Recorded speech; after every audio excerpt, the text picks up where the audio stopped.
Hello, আসসালামু আলাইকুম সবাইকে। আমরা এখন আছি মালয়েশিয়ার ঐতিহ্যবাহী হিস্ট্রিক্যাল সিটি, ওয়ার্ল্ডের one of the heritage city মালাক্কাতে। এটা হচ্ছে শহরের মাঝখান দিয়ে বয়ে যাওয়া ক্যানেল। এটা আসলে চলে আসছে হচ্ছে আপনার এখানে যে সাগরের ইয়েটা আছে, মালাক্কা প্রণালী, যেটি যেটি আসলে এক সময়ের অত্যন্ত গুরুত্বপূর্ণ বিজনেস রোড ছিল। সেই রোড আসলে এই মালাক্কা প্রণালী এবং এই হিস্ট্রিক্যাল সিটিতে গড়ে ওঠার পিছনের ইতিহাসটা হচ্ছে যে এখানে বিজনেসের কারণে অনেক সময় এসেছে এবং অনেকেই এখানে শাসন করেছে, অনেকের উপনিবেশ ছিল।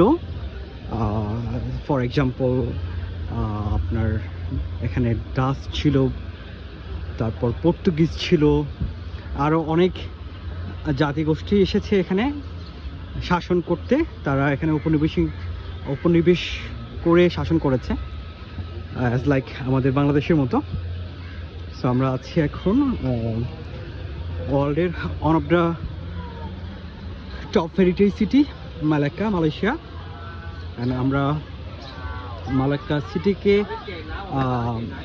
সৌন্দর্য বর্ধনের জন্য দেখতে পাচ্ছেন অনেক উদ্যোগ নেওয়া হয়েছে। তার মধ্যে এই যে সিটির ভিতর দিয়ে আসলে আপনার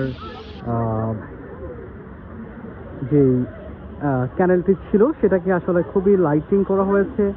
সেখানে মানুষের যাতায়াতের জন্য, আপনার সিটিটা ঘুরে দেখার জন্য বোট রাইডের সুযোগ রয়েছে। যারা ট্যুরিস্ট আসে তারা এটাতে ট্রাই করে আর কি। পুরো সিটি এটা দিয়ে আসলে ঘুরে দেখা যায়। তো আমরা আছি পৃথিবীর one of the world heritage city Malacca, Malaysia. এটা হলো ডাচ স্কয়ার।